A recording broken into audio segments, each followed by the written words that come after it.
Jesús dio en Juan 14, llevamos más de un siglo esperando el cumplimiento de esa promesa de la venida de Jesús. Pero hasta el momento no hemos visto el cumplimiento de esa promesa. Así que la pregunta que tenemos que plantearnos en esta mañana es, ¿por qué Jesús no ha venido nuevamente a la tierra? ¿Qué es lo que ha hecho que aparentemente se retrase la promesa que él hizo? Y voy a empezar haciendo un breve resumen de lo que serían los eventos y la historia desde que Jesús dio la promesa de su segunda venida hasta nuestros días. Y vamos a ver cuál es el patrón que tenemos desde esa época hasta ahora. Bueno, como hemos visto, cuando Jesús le planteó a sus discípulos de que él tenía que partir y que ellos no podrían seguirlo, los discípulos se llenaron de consternación, de tristeza, porque amaban a su Salvador y no querían separarse de él. Y Jesús entonces los consuela con las palabras que leemos en Juan 14, 1 al 4. Les dice, no se turbe vuestro corazón, creéis en Dios, creed también en mí. En la casa de mi Padre muchas moradas hay. Y si así no fuera, no os lo hubiera dicho. Pero entonces Jesús dice, vendré otra vez y os tomaré a mí mismo para que donde yo estoy, vosotros también estéis. Es decir, allí Él les dice que no se preocupen porque esa separación física que iban a tener, no espiritual, sino física, porque obviamente ellos iban a seguir conectados con su Salvador, pero físicamente iban a estar separados. El Señor les dice, no se preocupen, no se entristezcan, porque yo voy a volver. Y les voy a preparar un lugar para que ustedes puedan estar donde yo estoy, específicamente, dice él, en la casa de mi Padre, es decir, en las moradas celestiales. Ahora, cuando los discípulos escucharon esa promesa, los discípulos nunca pensaron que el cumplimiento de esa promesa fuera a tardar tanto tiempo. Es más, según lo que tenemos en el Nuevo Testamento, parece que al principio los cristianos creían que el cumplimiento de la promesa de Jesús de volver por segunda vez se iba a dar en sus días, es decir, en los días, en el siglo primero, en los días de los apóstoles.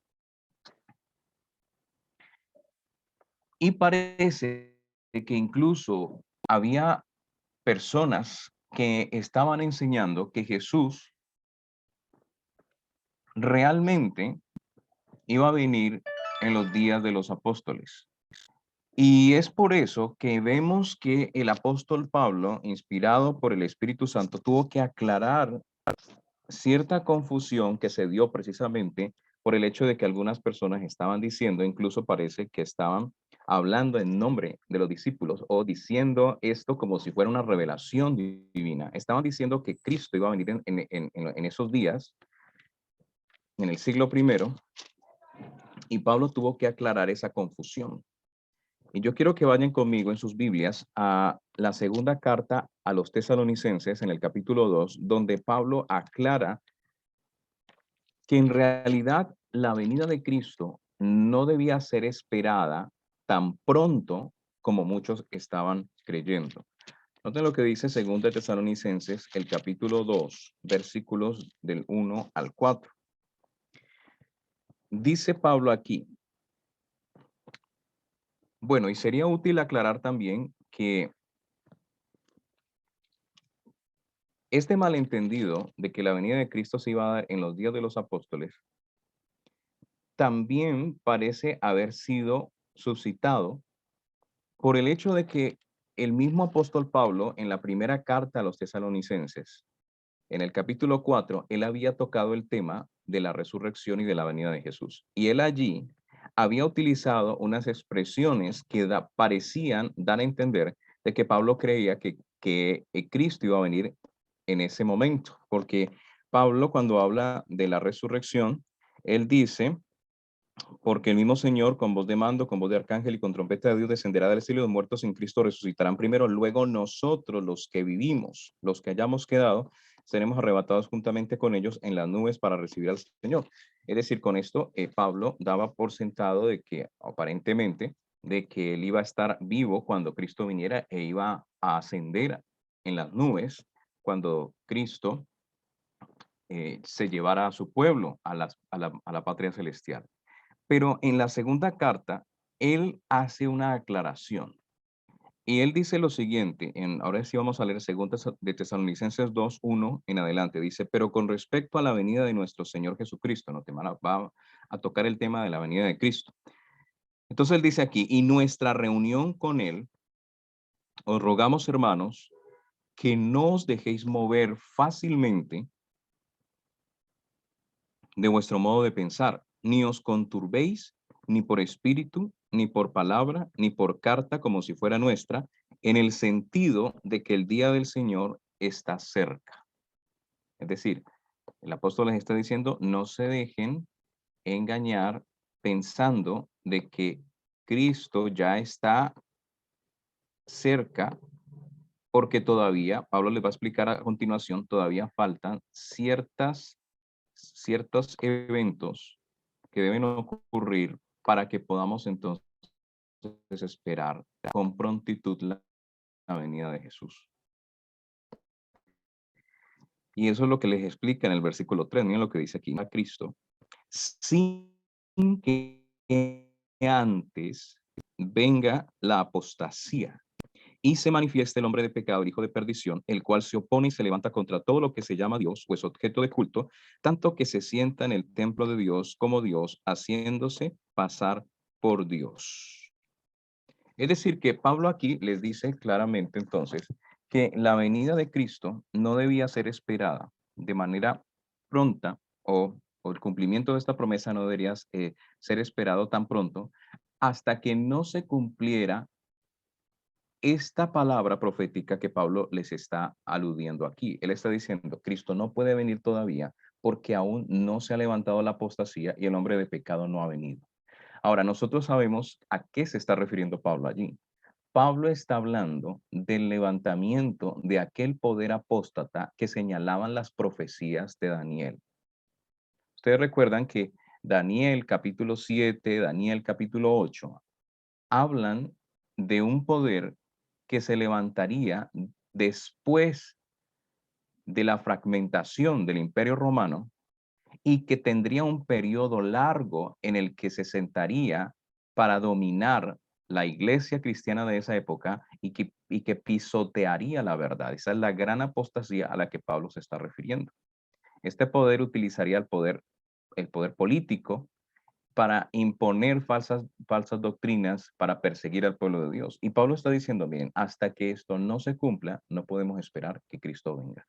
Es decir, Pablo era un estudioso de las profecías y él sabía que había una cadena de eventos sucesivos que debían cumplirse antes de que se pudiese esperar con prontitud la realización de la promesa que Cristo les había hecho de su segunda venida. Y por eso Pablo les dice, miren, no se dejen engañar. Cristo no puede estar ya aquí, ni puede venir pronto, por lo menos no antes de que aparezca el hombre de pecado, es decir, lo que en Daniel 7 y Daniel 8 se llama el cuerno pequeño, que nosotros sabemos que se refiere al levantamiento de la Roma papal. Ahora, Pablo entonces está estableciendo aquí un factor cronológico muy importante, muy relevante con relación al tiempo en que se debía esperar la realización de la pronta, o sea, la realización de la venida de Jesús. Él está diciendo que después de que se levante el hombre de pecado y tenga su periodo de dominio, es que se debe esperar o se debe anunciar la venida de Cristo como algo que se iba a cumplir pronto. Ahora, nosotros sabemos que eso ya se cumplió hace muchísimos años. El hombre de pecado se levantó en el año 538 y terminó su periodo de dominio o de supremacía en el año 1798. Nosotros sabemos que la profecía le le determina al poder apóstata, el cuerno pequeño, le da un periodo definido de 1260 años, desde el 538 hasta 1798.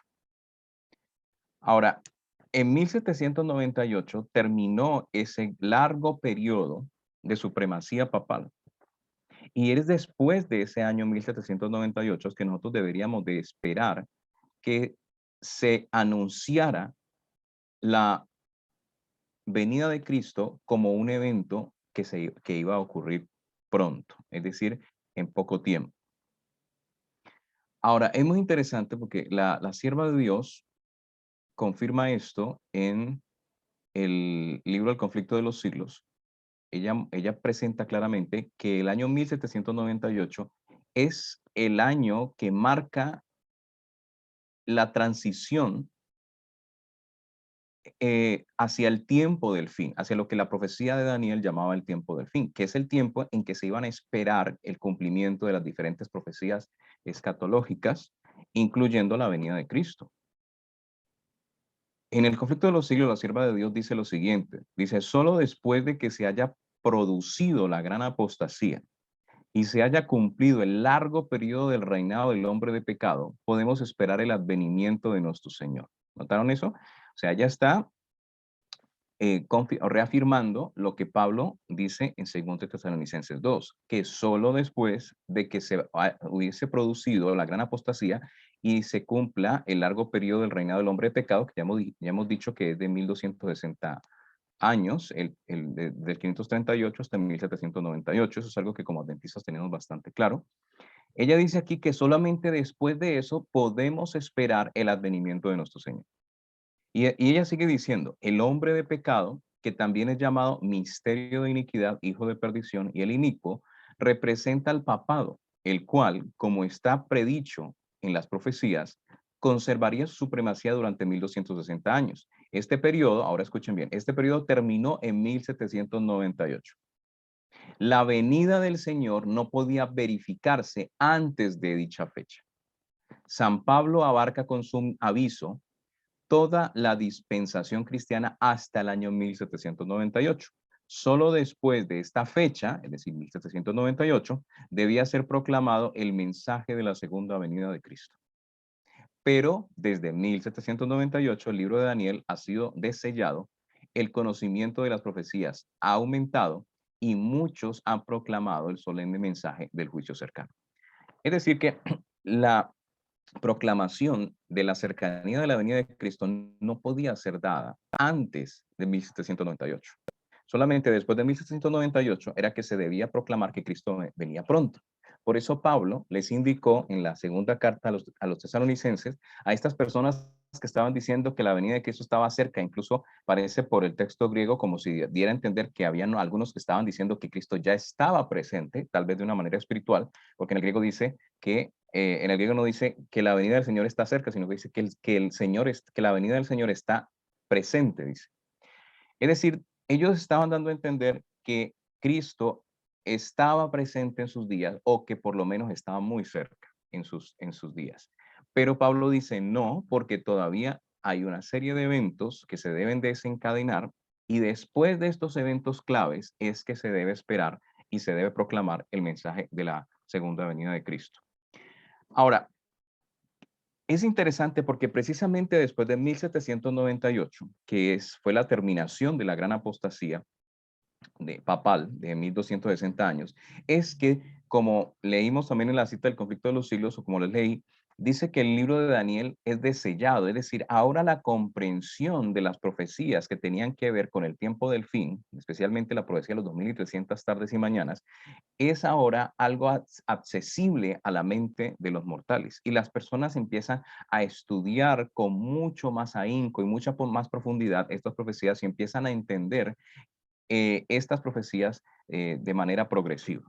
Y es entonces donde encontramos que se levanta el movimiento adventista, milerita, especialmente en los Estados Unidos, aunque fue un movimiento interdenominacional y mundial, porque en diferentes partes del mundo, en diferentes continentes, hubo personas proclamando la cercanía de la venida de Jesús, basados en la explicación de la profecía en el 8:14, pero el que más se destacó fue el movimiento milerita eh, que nosotros conocemos. Ahora, lo interesante es que Dios no solamente a través del apóstol Pablo nos dijo que después de 1798 debía esperarse la proclamación de la venida de Cristo como algo cercano, sino que también nuestro Señor Jesucristo de manera personal y a través de su profeta, el apóstol Juan en Apocalipsis, nos dio unas señales cósmicas para que supiéramos que realmente había llegado el momento de proclamar que la venida de Cristo estaba cercana.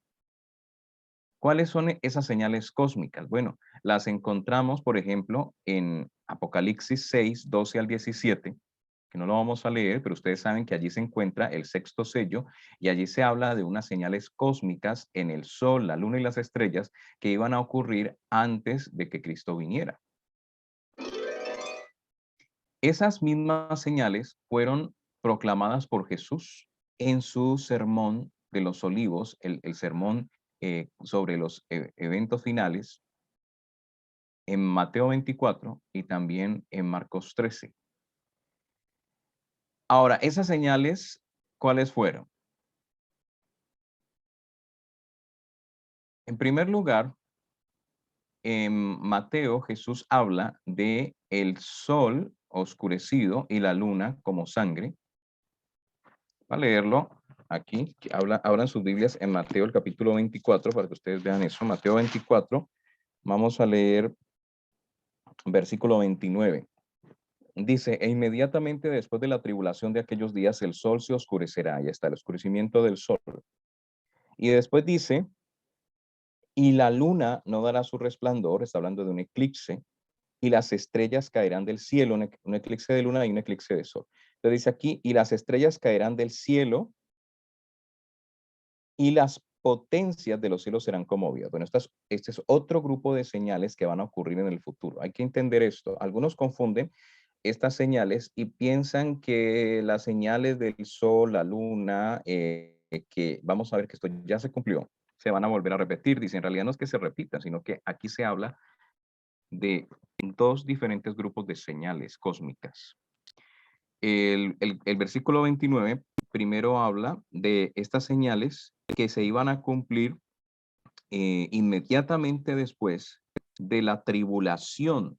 Esa tribulación es la que Jesús había mencionado ya en el versículo eh, 21, donde dice, porque habrá entonces gran tribulación, cual no la ha habido desde el principio del mundo hasta ahora ni la habrá. Ahora, esta tribulación se refiere a la gran persecución papal, la gran persecución papal.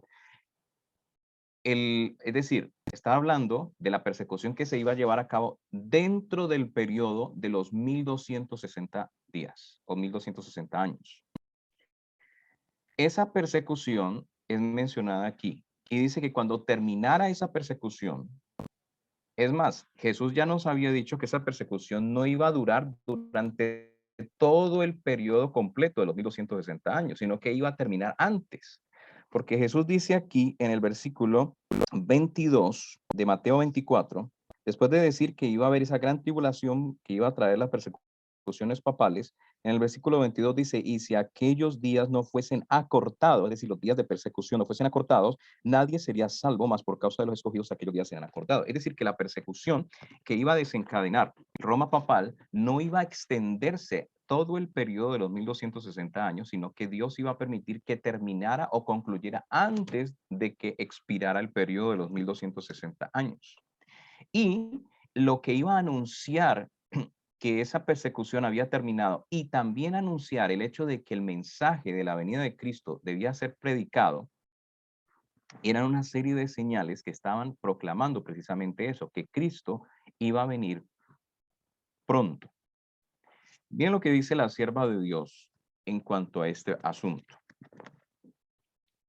En el deseado de todas las gentes, hay un capítulo donde la sierva de Dios hace su comentario, su explicativo sobre la profecía de Mateo 24. Si ustedes quieren entender correctamente la profecía de Mateo 24, del sermón del Monte de las Olivas, lean este capítulo, porque es un comentario inspirado que nos va a ayudar a entender muy bien el significado de esta profecía, que de hecho la sierva de Dios la recomienda para nosotros que vivimos en el tiempo del fin. Ella dice que nosotros deberíamos de dejar de hablar de otras cosas que no son tan importantes y hablar sobre este capítulo de Mateo 24.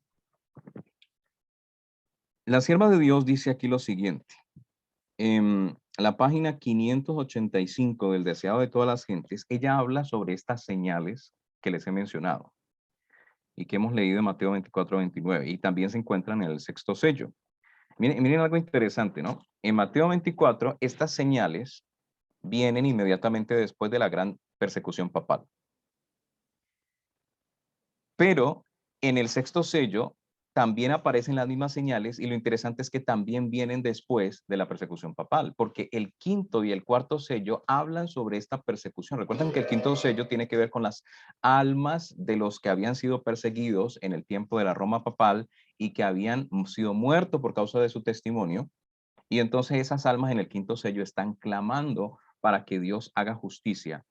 Bueno, simbólicamente, obviamente, porque las almas de los muertos no claman, sino que se está utilizando una figura de lenguaje que se llama prosopopeya, es decir, se está dando personalidad a algo que no lo tiene. Es el mismo caso del que tenemos en Génesis 4, cuando el Señor Dios le dice a Caín, la sangre de tu hermano clama a mí desde la tierra. Obviamente la sangre no clama, la sangre de una persona que ha muerto no tiene personalidad y por lo tanto no puede clamar. Es una forma figurativa, un lenguaje figurativo para dar a entender que para Dios la muerte de sus hijos es un acto de grande injusticia porque ellos fueron muertos injustamente, fueron acusados de herejía, de blasfemia, su reputación fue ensombrecida por este poder apóstata e indirectamente también el carácter de Dios fue ensombrecido y para Dios es importante que eso quede vindicado, que su carácter quede vindicado y que el carácter de sus hijos también quede vindicado. Entonces es una forma simbólica hablar de eso. Pero lo que quiero que vean es que en el quinto sello está hablando de el fin de la persecución papal y habla de del hecho de que Dios es consciente de que sus hijos han muerto de manera injusta y que él está presto o tiene la intención de hacer justicia a sus hijos. Y después de eso se mencionan las señales del sexto sello. Las señales, bueno, habla de un terremoto. El terremoto no se menciona en Mateo 24, se menciona el sol, la luna y las estrellas, pero está hablando de las mismas señales cósmicas. El terremoto no se menciona en Mateo 24 porque el terremoto al que se refiere el sexto sello es el terremoto de Lisboa que ocurrió en 1755, es decir, mucho antes de que terminara el periodo de 1260 años y también antes de que concluyeran las persecuciones papales. Entonces, Jesús no lo menciona porque Jesús está hablando de algo que ocurre inmediatamente después de la persecución papal, pero menciona el oscurecimiento del sol, de la luna, que ocurrieron, como sabemos, el 19 de mayo de 1780, es decir, un eclipse de sol y de luna.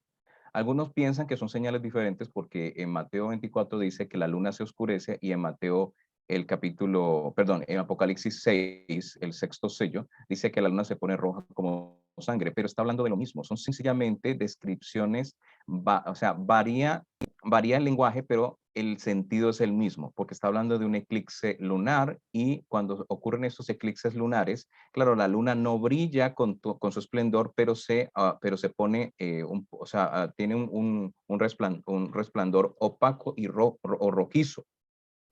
Entonces, por eso se dice que la luna se pone como sangre, pero no brilla como en otras ocasiones. Entonces, se ocurre esto, es decir, es un fenómeno eh, que ocurre en un eclipse de luna. La luna se pone roja y eso es lo que precisamente está tratando de plasmar tanto el sexto sello como Mateo 24. La caída de las estrellas, nosotros sabemos que ocurrió el 13 de noviembre de 1833. Es decir, noten, después de la terminación de la persecución papal, que ocurrió poco antes de 1798, empezaron a suceder las señales que mencionó Jesús y que menciona Juan, porque en 1780 ocurre el eclipse de sol y de luna, el oscurecimiento del sol y el eclipse de lunar, que se ve como sangre, Eso fue en 1790, perdón, 1780, el 19 de mayo de 1780. Y después, en 1833, ocurre la caída de las estrellas, específicamente el 13 de noviembre de 1833. Entonces, noten, estas señales ocurrieron en el exacto orden en que Cristo las había dado. Y ocurrieron precisamente después de que terminara el periodo de persecución desencadenado por la Roma papal.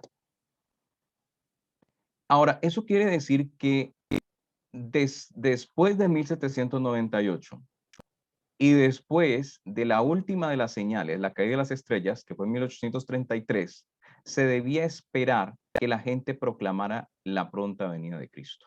Miren lo que dice la sierva de Dios, termino de leer aquí que no lo hice, pero en la página 585 la sierva de Dios dice lo siguiente: el Salvador dio señales de su venida, y aún más que eso, fijó el tiempo en que la primera de estas señales iba a aparecer. Noten, el Señor les dio señales que anunciaban la cercanía de su venida, y también les dio el momento en que iba a aparecer la primera de estas señales. Entonces la sierva de Dios cita Mateo 24, donde Jesús dice, esto ya lo leímos nosotros, dice, y luego después de la aflicción de aquellos días, el sol se oscurecerá y la luna no dará, estrellas caerán del cielo. Ahora, la sierva de Dios dice, Cristo declaró que al final de la gran persecución papal, el sol se oscurecería y la luna no daría su luz. Luego, las estrellas caerían del cielo. Y dice, de la higuera aprended la parábola, cuando ya su rama se enternece y las hojas brotan, sabéis que el verano está cerca. Así también vosotros, cuando viereis todas estas cosas, se está refiriendo a esas señales que él había mencionado, dice, cuando vierais todas estas cosas, sabed que está cercano a las puertas.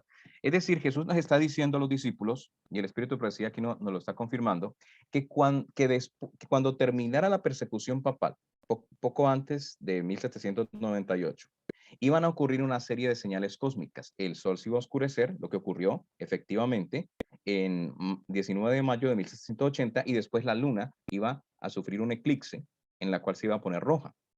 Y también después de eso iba a ocurrir lo que se conoce como la caída de las Leonidas, la caída de las estrellas, en realidad son estrellas fugaces, que ocurrió el 13 de noviembre de 1833.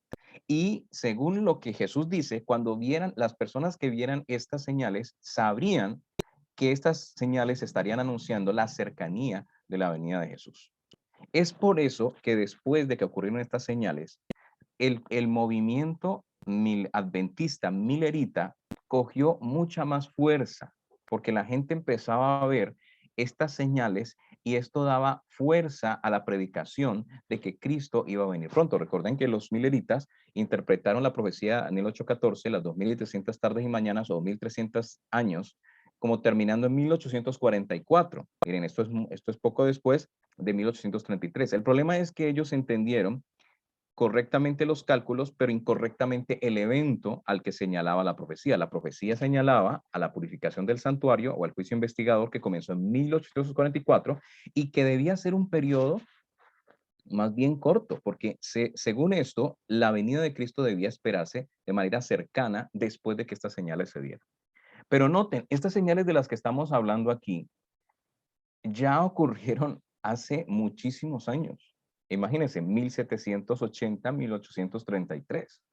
O sea, son muchos años los que ya han pasado y Cristo no ha venido. Pero según las palabras de Jesús, según las palabras de Pablo y según lo que leemos en el Espíritu de Profecía, estas señales estarían anunciando la cercanía de la venida de Cristo. Entonces, la pregunta que volvemos a hacernos es ¿por qué Jesús no ha venido?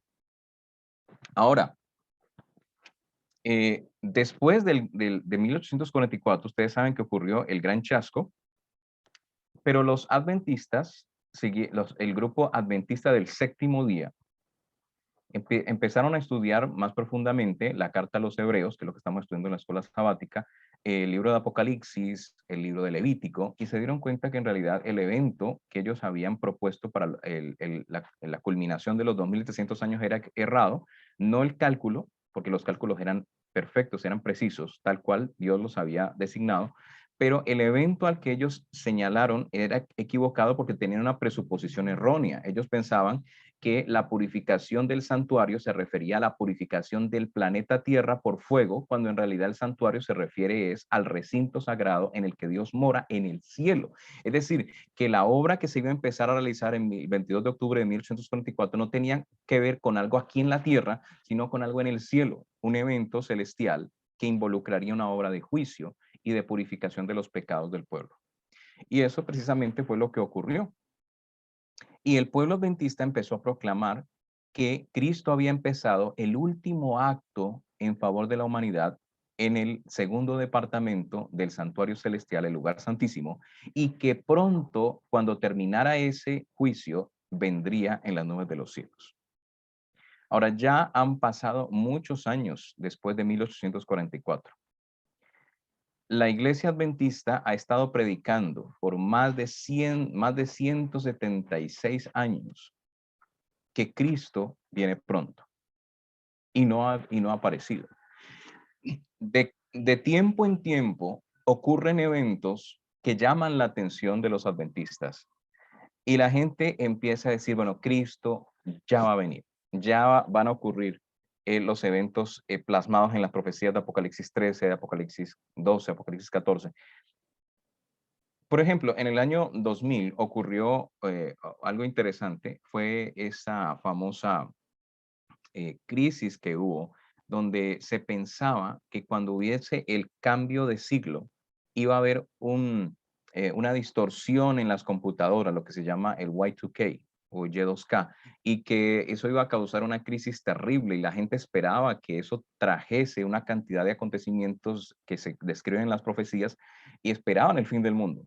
Llegó el 2000 y hubo el cambio de horario, o sea, hubo el cambio de siglo y no pasó nada.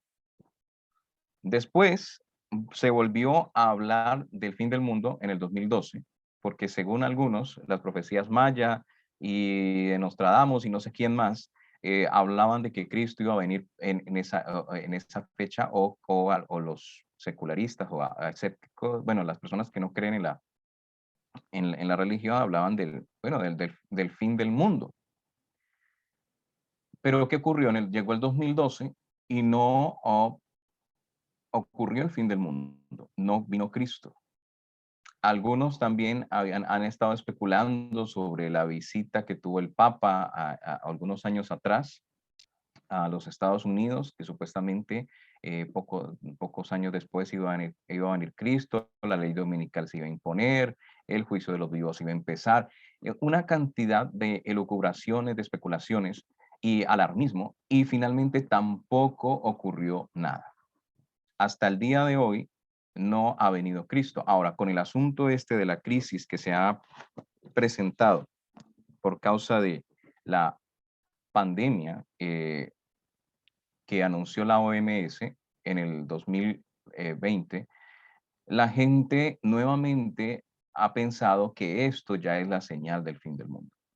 Pero si uno lee la escritura, ustedes se van a poder dar cuenta en Mateo 24 que Cristo ya había hablado del surgimiento de epidemias en el mundo, pero nunca presentó esto como una señal definitiva que llevaría al mundo al fin o que sería una señal determinante para la venida de Cristo. Nunca lo presenta así. Por ejemplo, si uno lee en Mateo el capítulo 24, ustedes van a encontrar que Jesús dice, eh, porque se levantará nación contra nación y reino contra reino y habrá pestes, noten, y hambres y terremotos en diferentes lugares. Y todo esto será principio de dolores. Noten, y en el versículo 6, el versículo anterior al que leí, Jesús es claro, dice, y oiréis de guerras y rumores de guerras, mirad que no os turbéis. Es decir, no tienen por qué asustarse por esto. Dice, porque es necesario que todo esto acontezca, pero aún no es el fin.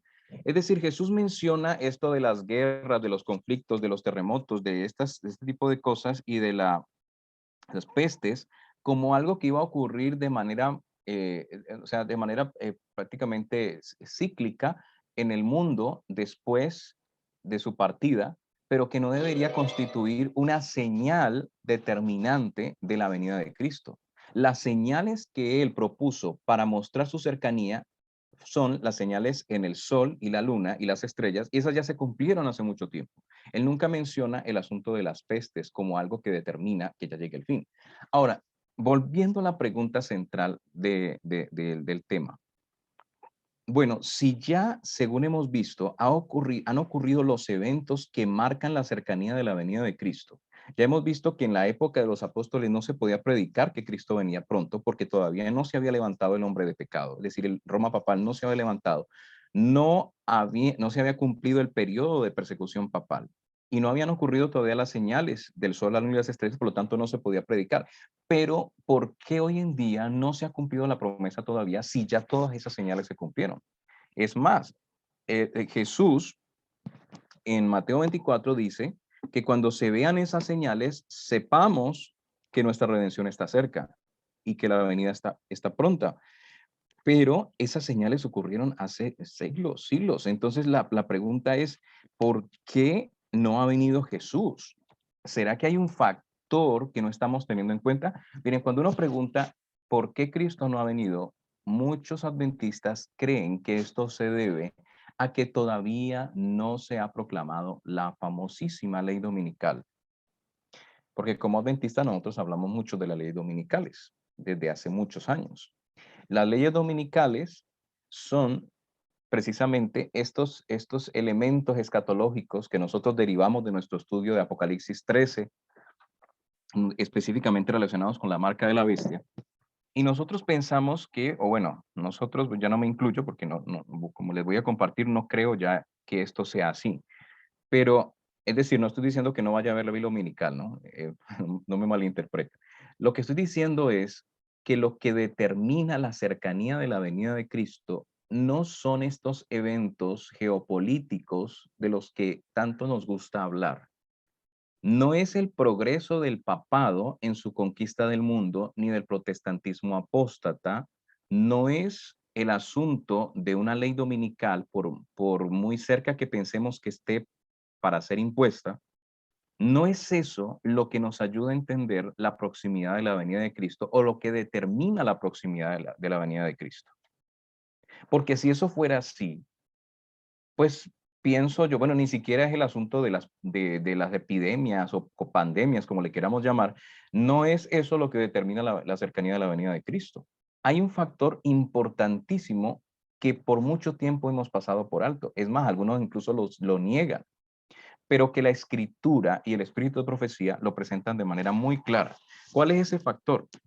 Bueno, el asunto es que la proximidad en la venida de Cristo, del cumplimiento de esta promesa o de la llegada del fin, como le queramos llamar, no está determinado o no está supeditado a un evento en las naciones alrededor, sino está supeditado a algo que debe ocurrir dentro del pueblo de Dios, no fuera de él. Y eso quiero que lo veamos rápidamente. Voy a citar varios pasajes donde claramente ustedes se van a dar cuenta que en todos estos pasajes el factor que determina la proximidad de la venida de Cristo y del fin del mundo es la iglesia o algo que la iglesia debe hacer, algo que debe ocurrir en la iglesia y no algo que debe hacer, por ejemplo, la bestia de Apocalipsis 13 o ya sea la bestia que sube del mar o la bestia que sube de la tierra. No son esos poderes mundiales y apóstatas los que determinan cuándo llega el fin. Porque algunos dicen, bueno, es que el Papa todavía no ha firmado la ley dominical. Es que todavía faltan que ocurran más terremotos. Es que todavía falta otra crisis mundial. No es eso lo que determina la proximidad de la venida. Ni siquiera la ley dominical. ¿Saben ustedes que en la época de los pioneros, alrededor de 1888, hubo un proyecto de ley dominical nacional, ni siquiera una ley dominical estatal, sino nacional? Y estuvo a punto de dictarse eso, pero finalmente ese proyecto se cayó. O sea, déjenme decirles algo. Lo de la ley dominical es algo que puede ocurrir en cualquier momento. ¿Saben ustedes que en la década del 60 la Suprema Corte declaró que las leyes dominicales eran constitucionales. Yo no sé si ustedes sabían eso. Mire, les voy a leer rápidamente aquí, antes de que vayamos a leer los pasajes que les menciono, donde la Biblia claramente presenta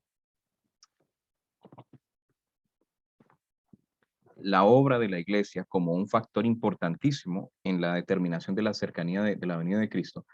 Miren lo que dice, por ejemplo, James Standish en la revista Adventist Affirm, otoño, esto lo escribió en el año 2005.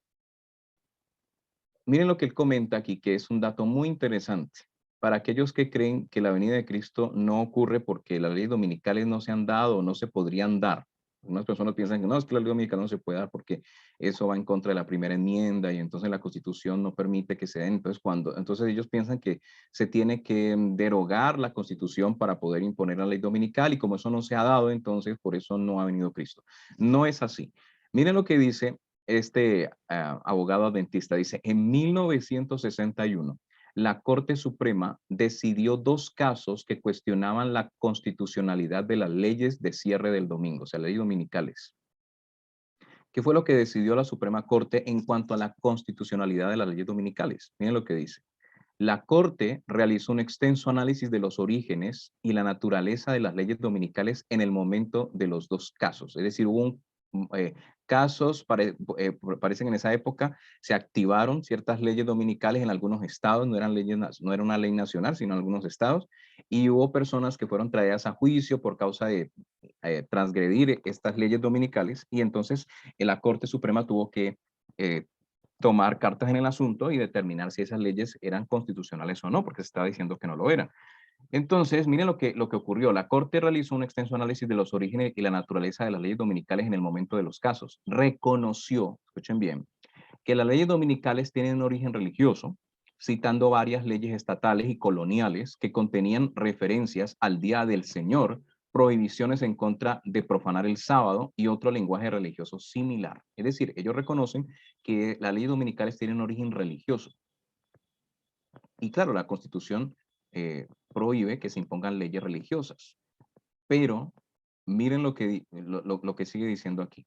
Sin embargo, el tribunal determinó que para la década de 1960, la motivación detrás de las leyes dominicales era la protección de los derechos de los trabajadores. ¿Se dan cuenta? Es decir, lo que ellos están diciendo es verdad que las leyes dominicales tienen orígenes religiosos, pero hoy en día eso no es así. Estas leyes tienen un fundamento diferente, es un fundamento que no es religioso, sino que tiene que ver con el bien de las personas, es decir, que son razones más bien seculares, no razones religiosas. Por lo tanto, no van en contra de la Constitución. Entonces dice aquí, el Tribunal Supremo determinó que para la década de 1960 la motivación detrás de las leyes dominicales era la protección de los derechos de los trabajadores. Por lo tanto, como las leyes dominicales ahora, es decir, en la actualidad, protegen a los derechos de los trabajadores, en lugar de hacer cumplir la doctrina religiosa, la Corte encontró que esas leyes no establecen una creencia religiosa y por lo tanto no violan la prohibición de la Constitución sobre las leyes relativas al establecimiento de la religión. Además, el tribunal también determinó que las leyes dominicales no violan la cláusula de igualdad de protección o la cláusula de libre ejercicio de religión en la Constitución. ¿Se dan cuenta? La Suprema Corte es la encargada de interpretar las leyes y ellos ya dijeron que las leyes dominicales no, en la actualidad, no son leyes religiosas y por lo tanto no violan la Constitución. A veces somos ingenuos y pensamos que las leyes dominicales van a venir como leyes religiosas y eso no es así. Las leyes dominicales van a ser leyes que van a tener un fundamento totalmente distinto del que nosotros pensamos, pero que igualmente van a violar la ley de Dios. Ahora, déjenme mostrarles entonces cuál es la razón según la Biblia y el Espíritu de Profecía por la que se ha presentado esta demora en el cumplimiento de la promesa.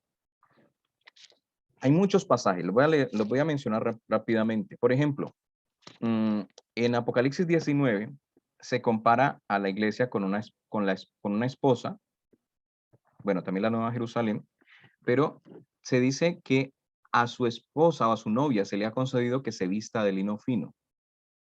Es decir, ¿por qué razón es que, por ejemplo, no se ha celebrado las bodas del Cordero?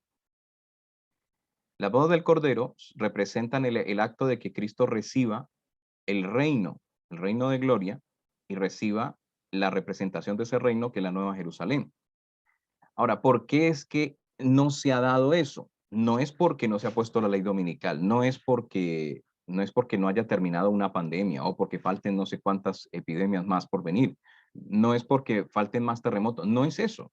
Según Apocalipsis 19, es porque la esposa o la novia debe estar vestida de blanco resplandeciente. ¿Y qué representa ese vestido blanco? Apocalipsis 19 dice que representa las acciones justas de los santos. Es decir, que es el desarrollo del carácter de Cristo en su iglesia, es lo que determina que se lleve a cabo la boda o se retrase la boda. Ahora, también en Apocalipsis 14, 6 al 13, encontramos un pasaje muy interesante que viene inmediatamente después de la proclamación del mensaje de los tres ángeles. En Apocalipsis 14, versículo 14 al 3, sí, 14, Apocalipsis 14, 14 y 15.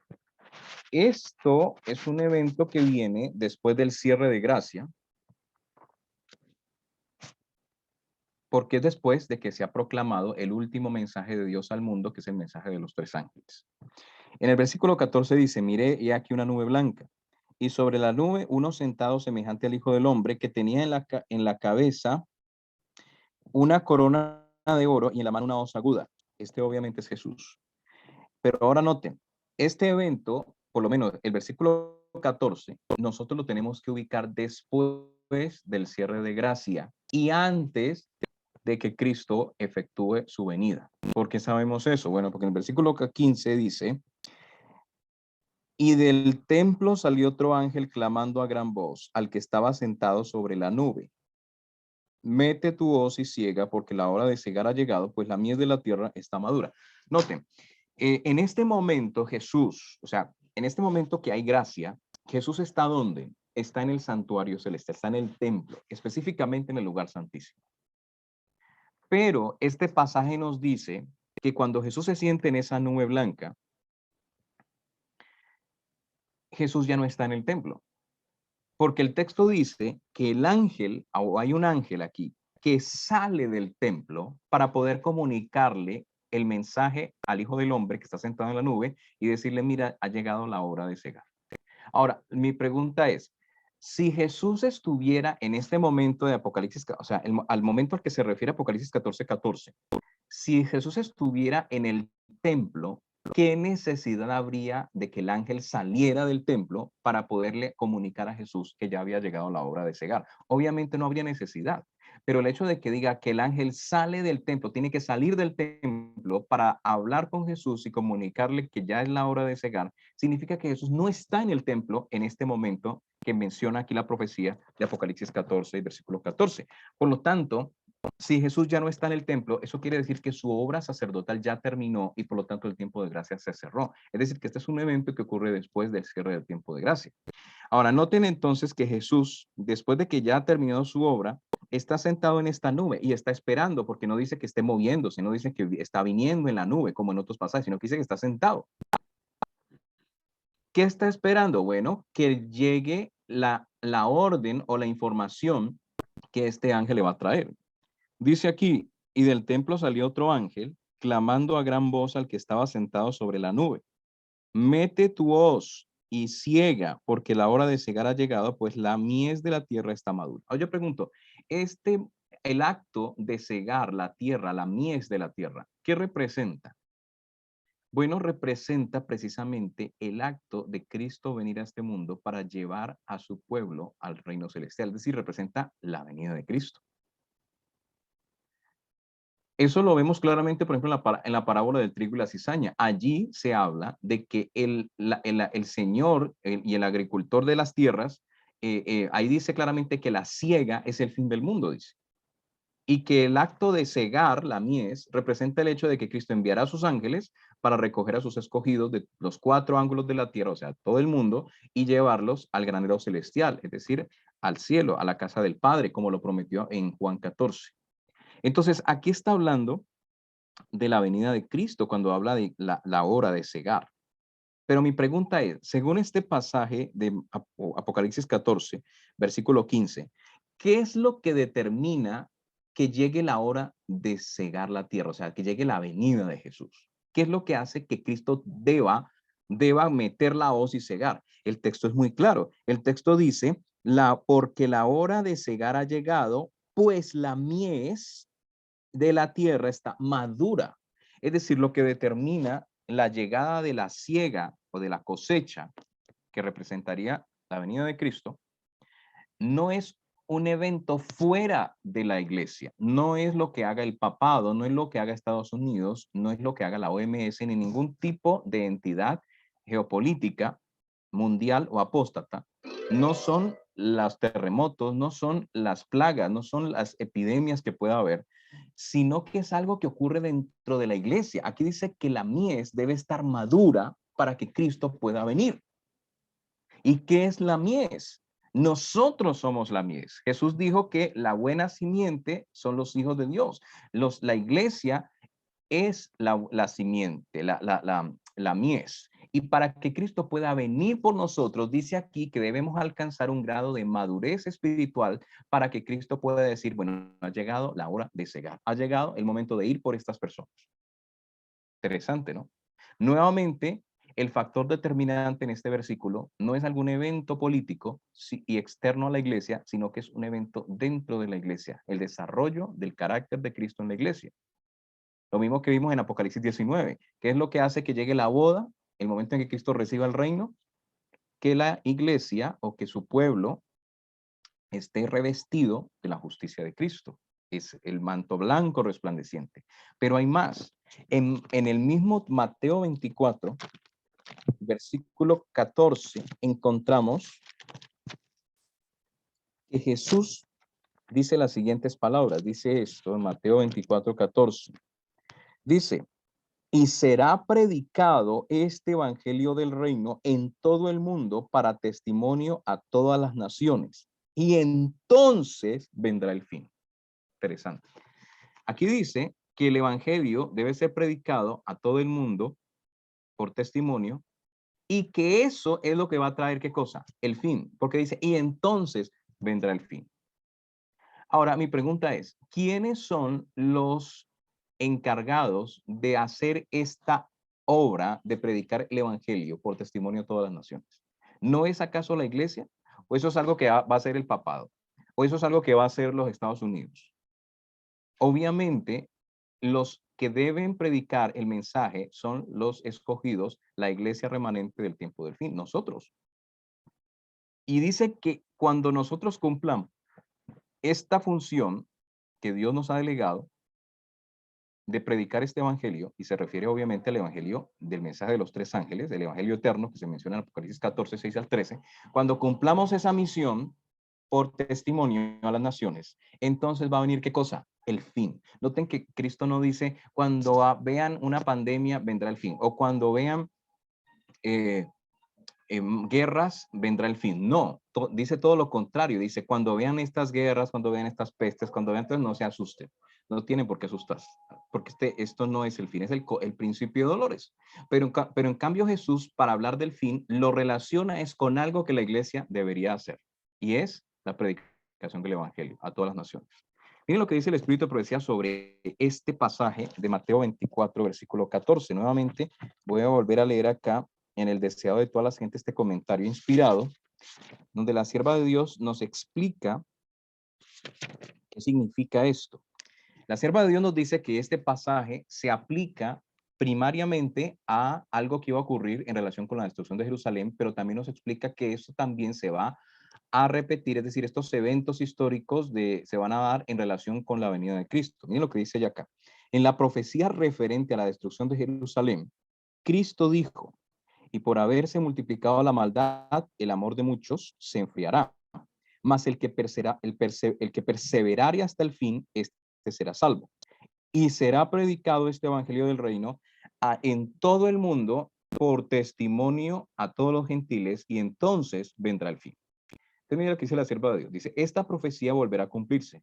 La abundante iniquidad de aquel día, o sea, en la época de la antigua Jerusalén, haya su contraparte en esta generación. Lo mismo ocurre con la predicción referente a la predicación del Evangelio. Dice ella, antes de la caída de Jerusalén, Pablo, escribiendo bajo la inspiración del Espíritu Santo, declaró que el Evangelio había sido predicado a toda criatura que estaba debajo del cielo. Así también ahora, antes de la venida del Hijo del Hombre, el Evangelio eterno ha de ser predicado a toda nación, tribu, lengua y pueblo. Dios ha establecido un día, y ahora escuchen lo que ella va a decir, Dios ha establecido un día en el cual ha de juzgar al mundo. Dios ha establecido un día, ¿cierto? En el cual ha de juzgar al mundo. Pero ese día, cuando Él venga a juzgar al mundo, está supeditado a qué?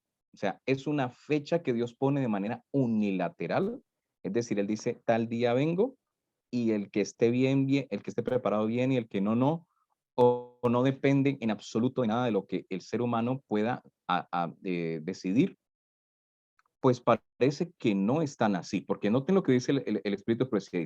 Dice, Cristo nos dice cuándo ha de iniciarse ese día, es decir, el día en que Él venga a juzgar. Dice, no afirma que todo el mundo se convertirá, sino que será predicado este evangelio del reino en todo el mundo por testimonio a todas las naciones, y entonces vendrá el fin. Mediante la proclamación del evangelio al mundo, está a nuestro alcance, oiga muy bien lo que ella va a decir, mediante la proclamación del evangelio al mundo, está a nuestro alcance apresurar la venida de nuestro Señor. Yo no sé si escucharon bien, pero aquí el Espíritu de Profecía está diciendo que cuando nosotros proclamamos el Evangelio al mundo, estamos apresurando, dice que está a nuestro alcance, apresurar la venida de nuestro Señor. Eso quiere decir que si nosotros cumpliéramos con la misión que Cristo nos dio, de la manera como Él eh, no lo dictó, dice que tenemos la capacidad de apresurar la venida de Cristo, es decir, de que Cristo venga pronto. Ahora, miren lo que dice acá. No solo hemos de esperar la venida del día de Dios, sino apresurarla. Interesante. No solo hay que esperar, dice aquí. Es decir, nuestra actitud no debe ser pasiva, sino activa.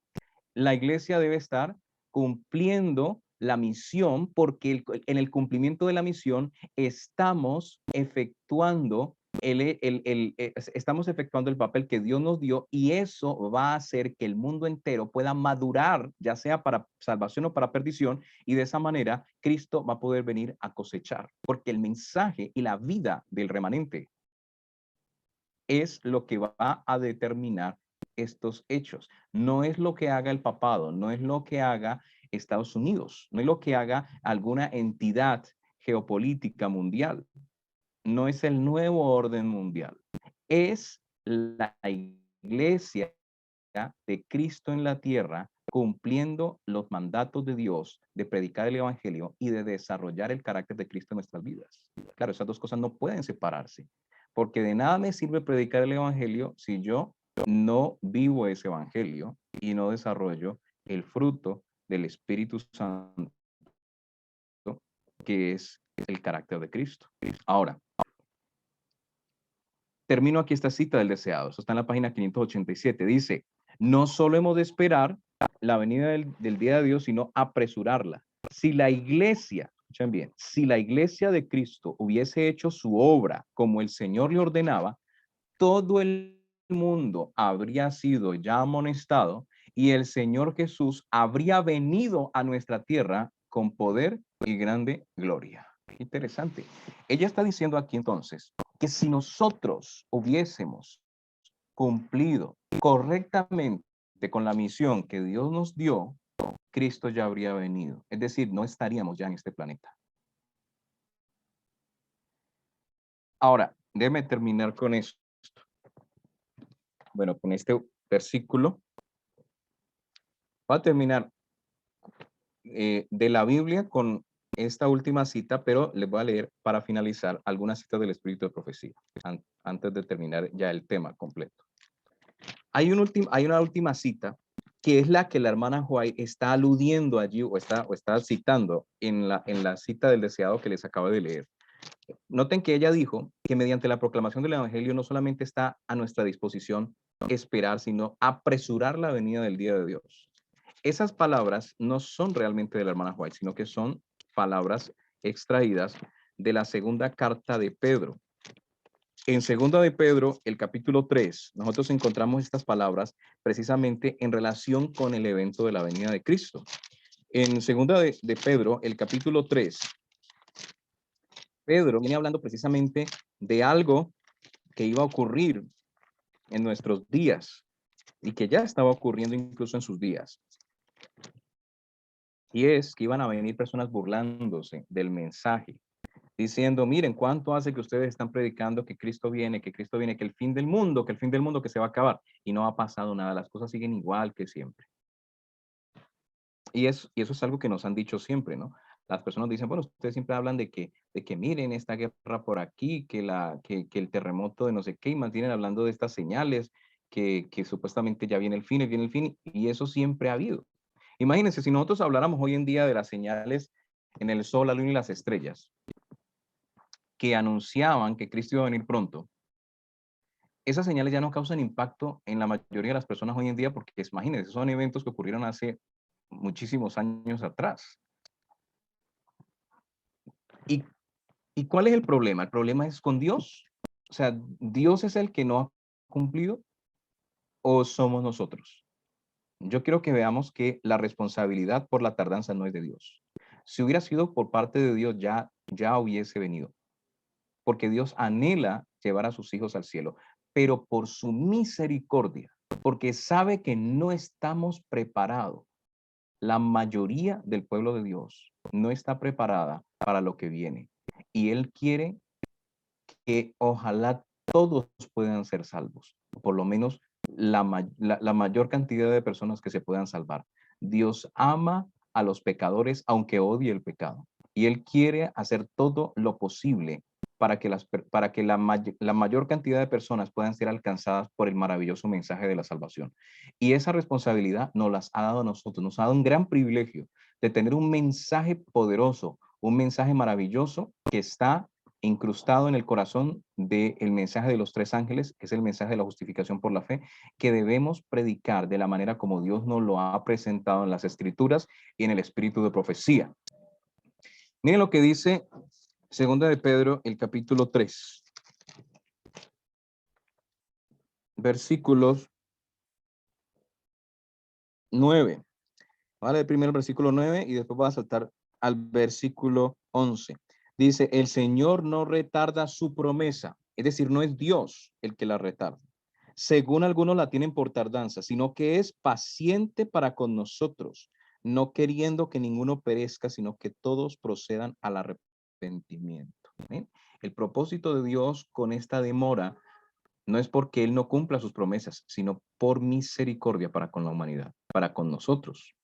Y dice el versículo 11,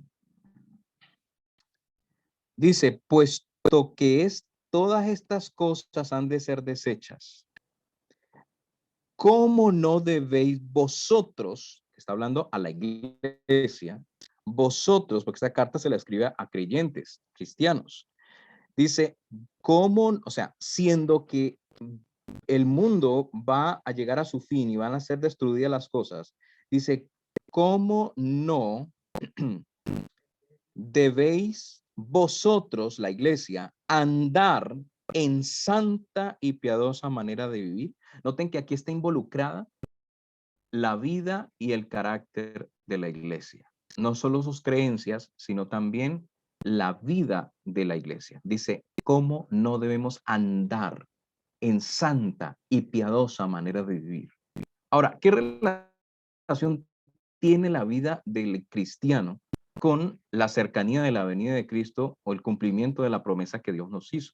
Miren la conexión que Pedro hace en el versículo 12. Después de decir, bueno, si todas estas cosas van a ser destruidas, ¿cómo no debéis vosotros andar en santa y piadosa manera de vivir, esperando y apresurando la venida del día de Dios, en el cual los cielos encendiéndose serán deshechos y los elementos siendo quemados se fundirán?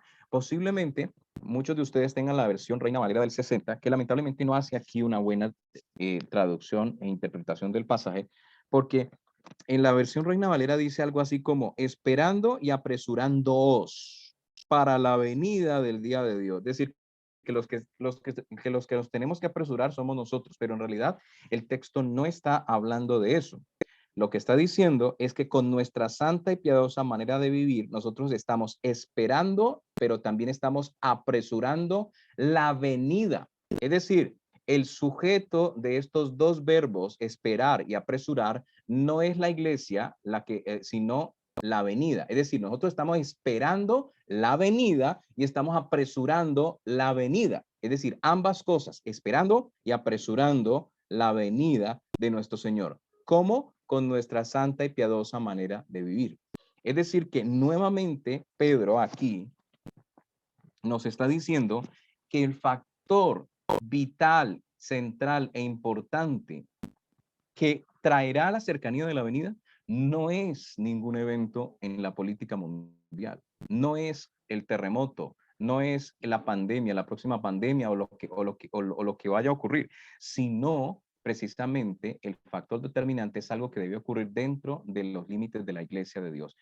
Es la iglesia a la que le ha sido dada esa responsabilidad de predicar el evangelio y de desarrollar el carácter de Cristo en sus vidas, para que de esa manera la mies esté madura y la novia pueda estar vestida del manto de su justicia, y entonces Cristo pueda venir a reclamarnos como suyos. Bueno, no mencioné otro pasaje muy interesante, pero se los voy a mencionar rápidamente. En Apocalipsis 7, 1 hasta el 4, ustedes encuentran el pasaje que tiene que ver con el sellamiento. Y ustedes encuentran allí que hay un grupo de ángeles, 4 ángeles, que tienen la misión de destruir la tierra, de soltar los 4 vientos de destrucción. Pero yo pregunto, ¿qué es lo que determina que esos vientos se suelten o no se suelten? Porque ustedes leen allí y dice que los ángeles estaban a punto de soltar los vientos, pero dice que un ángel viene del oriente y le dice, miren, no suelten todos los vientos, retengan los vientos allí. ¿Por qué? Porque todavía no ha llegado la ley dominical. No, eso no es lo que dice. Tampoco dice, retengan los vientos porque todavía el Papa no está listo para perseguir la iglesia, porque todavía no ha venido la siguiente pandemia que va a traer el fin del mundo. No, porque todavía Estados Unidos no ha impuesto una ley dominical nacional y el mundo entero no lo ha seguido en eso. No, no dice nada de eso. El texto dice, retengan los vientos hasta que hayamos sellado a los siervos de nuestro Dios. Nuevamente, el desenlace de los eventos finales está relacionado con algo que pasa dentro del pueblo de Dios, con los siervos de nuestro Dios, no con los impíos, no con la bestia, sino con el pueblo de Dios. Eso lo dice ahí claramente Apocalipsis 7, 1 al 4.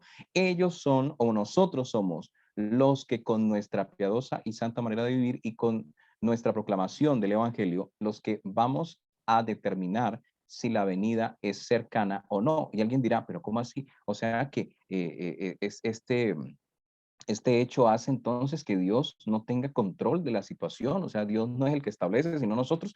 No necesariamente. Lo que nosotros debemos entender es que Dios es el que ha determinado el papel de la iglesia en el mundo. No somos nosotros los que hemos dicho, bueno, nosotros vamos a hacer esto. No, es Dios. Por lo tanto, es Dios el que tiene el control. Ahora, esta determinación divina de que la iglesia deba cumplir este papel activo en el cumplimiento de la profecía y que nosotros somos los que al cumplir el llamamiento a la predicación del evangelio y el desarrollo del carácter de Cristo en la vida de sus hijos es lo que va a traer el desencadenamiento de los eventos finales y no al revés. No son los eventos finales los que determinan que la iglesia se revive, no, sino todo lo contrario. Ahora, es verdad que los eventos que se dan como estos conflictos políticos mundiales, estas epidemias, enfermedades que se dan, pueden ser usadas por Dios para llamar la atención de la iglesia y para que estos se despierten y empiecen a predicar el evangelio como él lo ha, como él lo ha presentado en las escrituras. Y déjenme decirles algo. Algunos dirán, pero bueno, pero es que cuánto hace que la iglesia está predicando el evangelio y se hacen campañas y se bautizan cantidades de personas y bueno, y Cristo no viene, entonces tampoco tiene que ser eso. Pero lo que nosotros no hemos tenido en cuenta es que el evangelio que se ha de predicar es el evangelio eterno del reino, específicamente el evangelio que se encuentra en el mensaje de los tres ángeles y cuyo corazón, según el espíritu de profecía, es el mensaje de la justificación por la fe. La sierva de Dios dice claramente que a algunos le preguntaron si el mensaje de la justificación por la fe era el mensaje del tercer ángel y ella dice, es el mensaje del tercer ángel en verdad. Ahora, ¿qué pasa? Que el mensaje de la justificación por la fe, lamentablemente, como el diablo sabe que este mensaje tiene tanto poder y que podría reavivar y reformar la iglesia, si se acatara tal cual Dios lo ha revelado, como el diablo sabe eso, ha introducido una versión espuria y hay muchos predicadores que hablan de justificación por la fe, pero distorsionan el mensaje de justificación por la fe. Ahora, obviamente, no tengo el tiempo de hablar de eso ahora. Tal vez en otra ocasión podamos hablar sobre este importante tema de la justificación por la fe, porque es importante. El mensaje es importante. Muchos le restan importancia al mensaje y dicen, no, lo que necesitamos es hacer más campañas evangelísticas, hacer más obra, pero el problema es que si nosotros no entendemos bien el mensaje que Dios nos ha dado, no entendemos cuál es el problema y cuál es la solución que Dios dio al problema. Por ejemplo, el problema es el pecado, pero a veces ni siquiera entendemos lo que es el pecado. Le damos otras interpretaciones que no vienen de la Biblia ni del Espíritu de Profecía, sino que vienen de filosofías externas a la Biblia. Entonces, eso va a distorsionar el mensaje, porque si yo no entiendo cuál es el problema, pues tampoco voy a entender cuál es la solución a ese problema y voy a terminar distorsionando todo. Entonces, eso va a hacer que la venida de Cristo se atrase más. ¿Por qué? Porque el pueblo no va a poder cumplir la misión como Dios la hizo, como Dios la dio. El carácter de Cristo no se va a poder reproducir perfectamente en su pueblo. Ahora voy a leer una cita del Espíritu de Profecía. Van a leer solamente dos citas, porque ya el tiempo se fue, pero las voy a leer porque es importante. El asunto es que a la pregunta que hicimos de por qué Cristo no ha venido, la respuesta que debemos dar es porque nosotros no lo hemos querido. Si nosotros como pueblo asumiéramos nuestra responsabilidad de predicar el mensaje, no un mensaje espurio, sino el mensaje que la Escritura revela y el Espíritu de Profecía confirma, sería otra historia. Recuerdan que, y miren, esto no me lo estoy inventando yo, lo leímos en el deseado. La hermana White dice que si la iglesia hubiese cumplido con la obra que debía hacer tal cual como Dios la ordenó, Cristo ya hubiera venido. Déjeme terminar con estas citas del Espíritu de Profecía. Voy a leer solamente dos citas.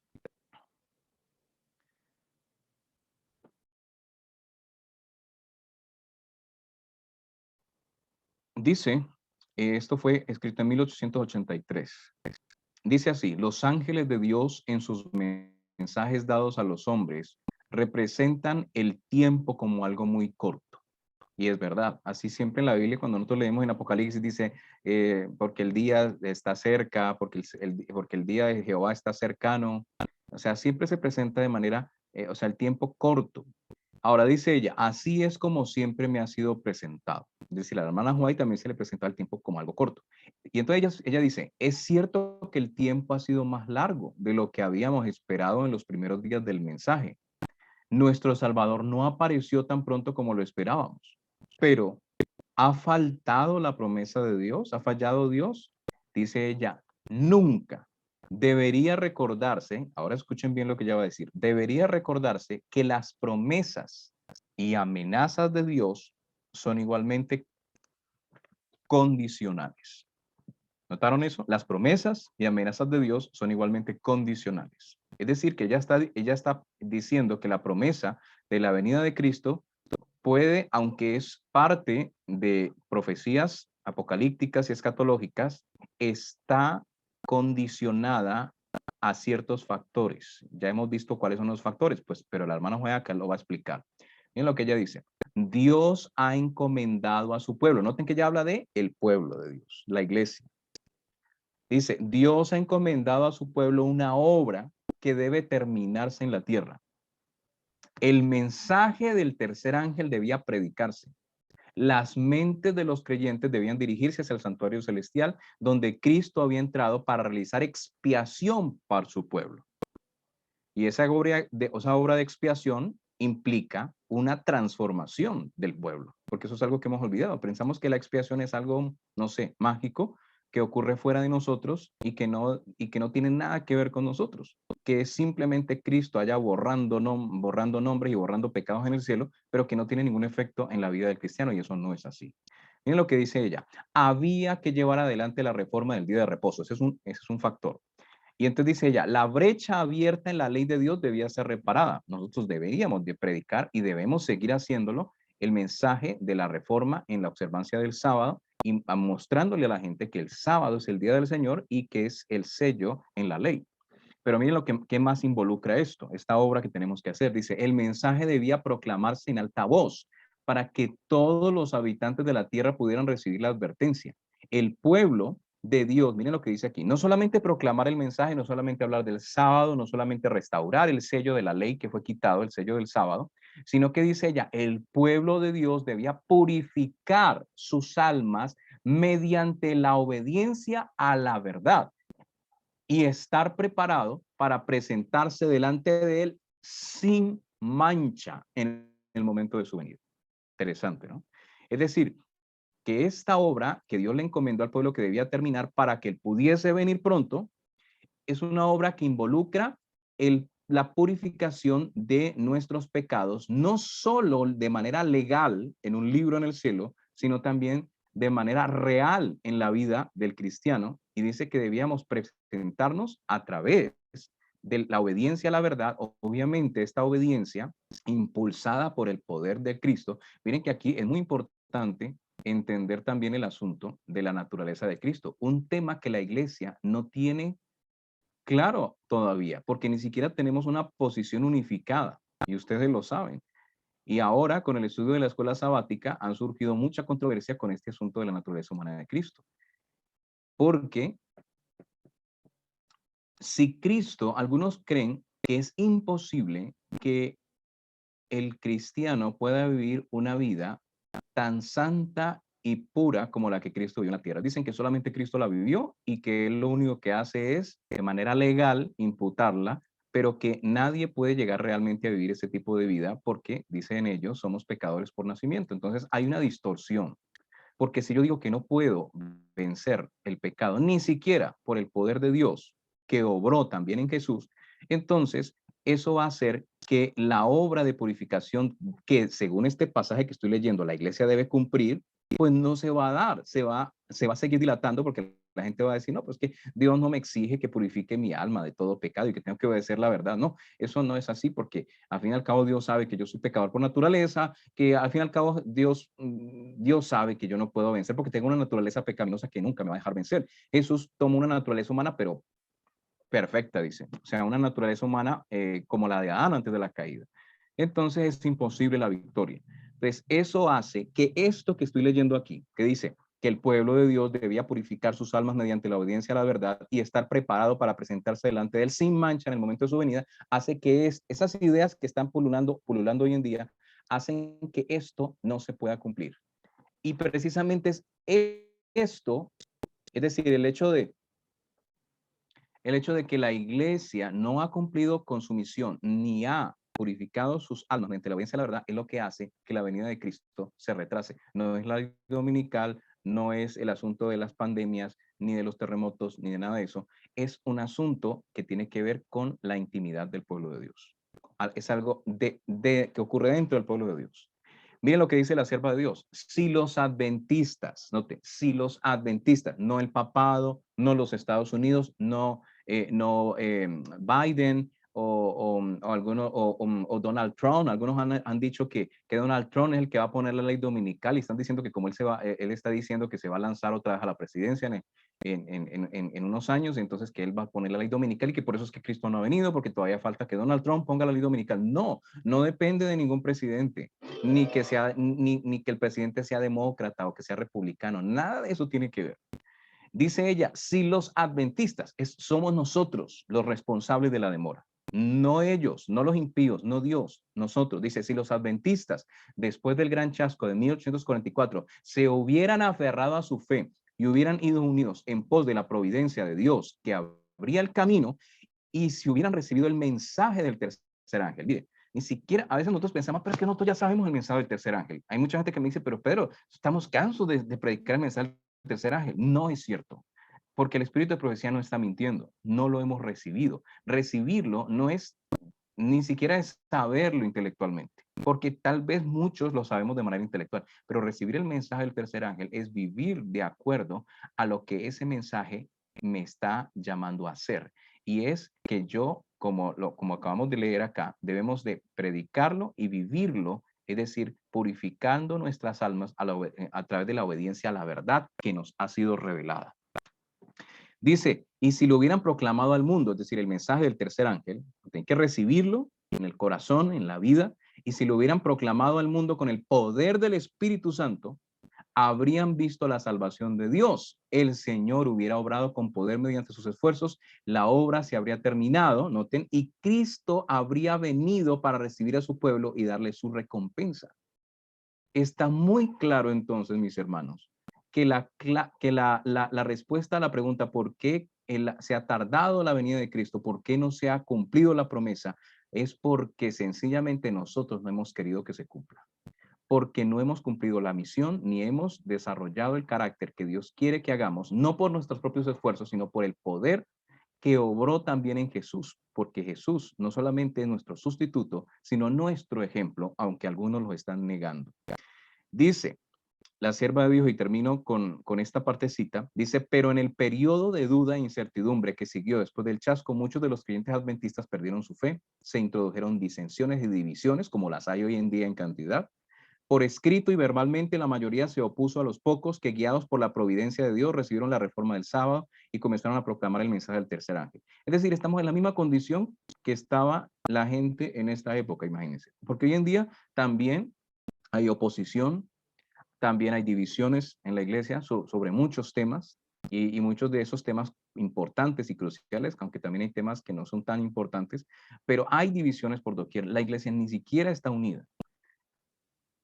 Y miren lo que dice la sierva de Dios aquí.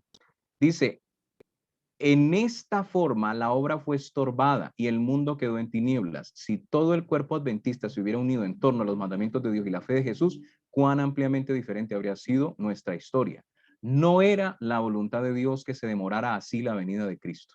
Dios no tenía el propósito de que su pueblo Israel vagara 40 años por el desierto. Y ahorita va a comparar al pueblo de Israel de antaño con nosotros. Dice ella, prometió guiarlos, es decir, Dios prometió al pueblo de Israel guiarlos directamente a la tierra de Canaán y establecerlos allí como un pueblo santo, sano y feliz.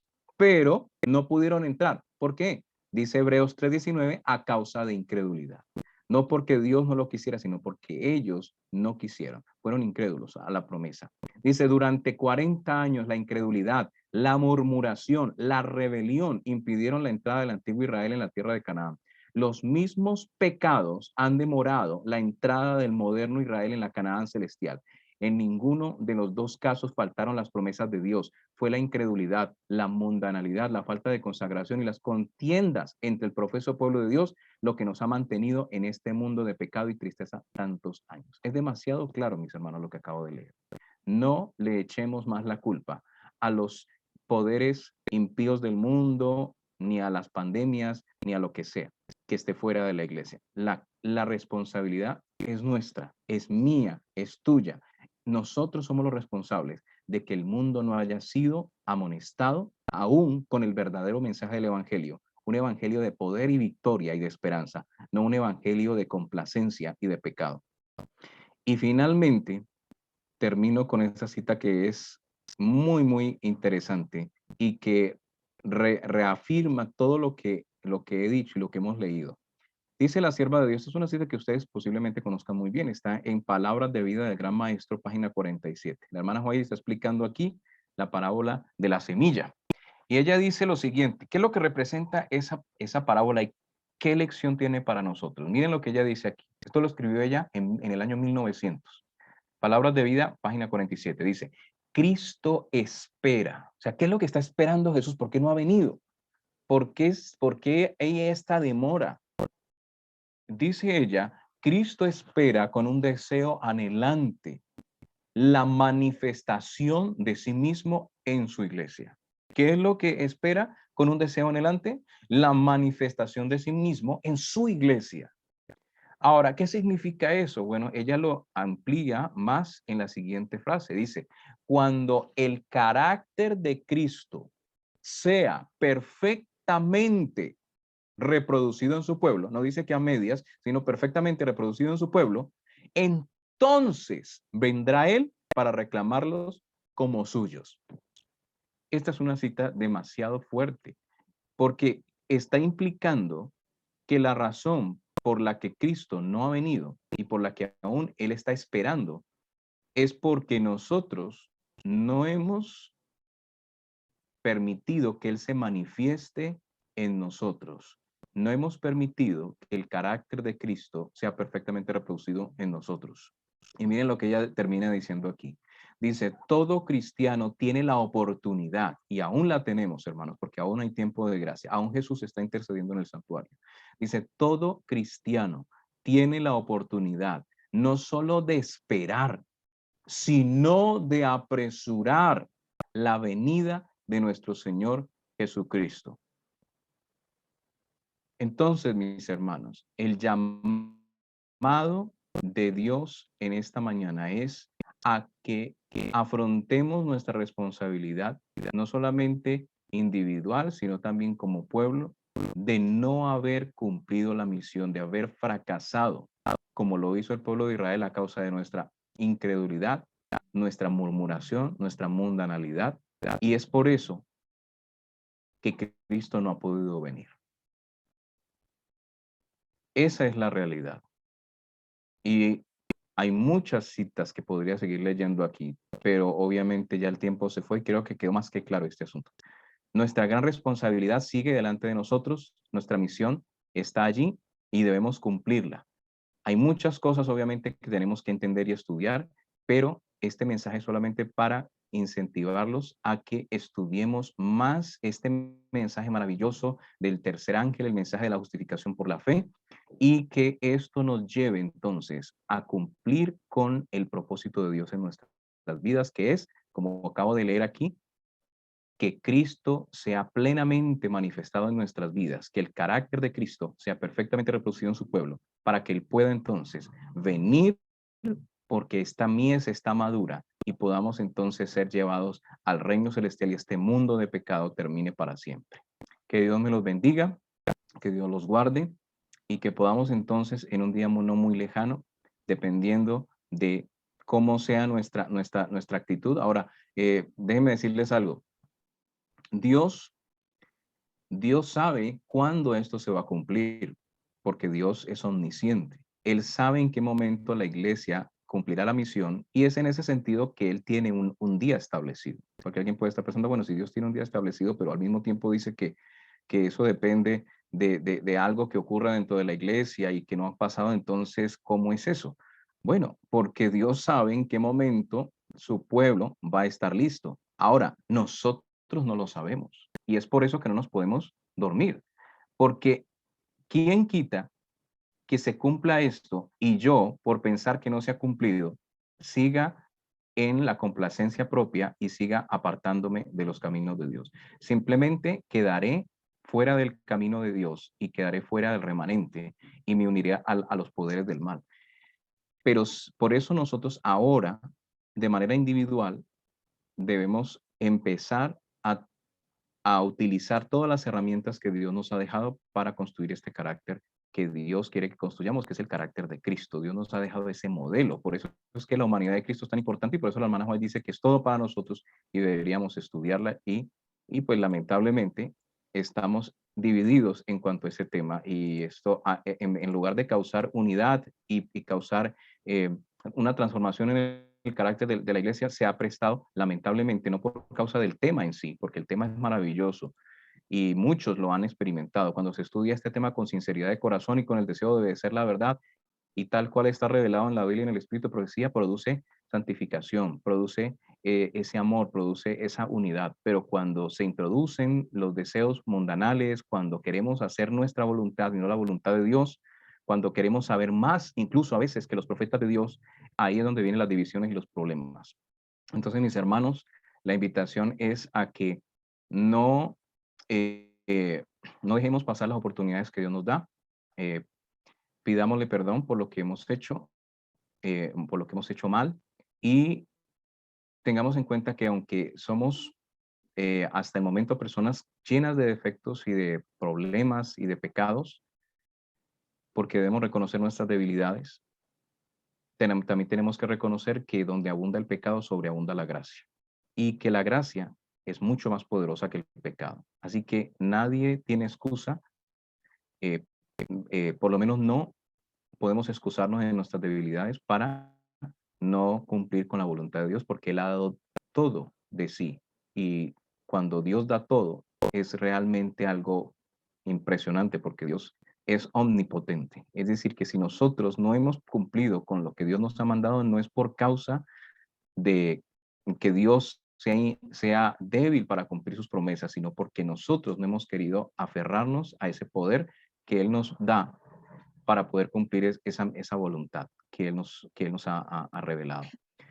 Bueno, mis hermanos, Dios les bendiga nuevamente y perdonen lo largo del tema, pero creo que es importante estos temas y Amén. si le dedicamos tanto tiempo a otras cosas que no son tan importantes y son superficiales, pues, ¿por qué no le podemos dedicar también mucho más tiempo a estos temas maravillosos? Que Dios les bendiga. Gracias, hermano Pedro Barrera. La Iglesia de West Hollywood está sumamente agradecida de usted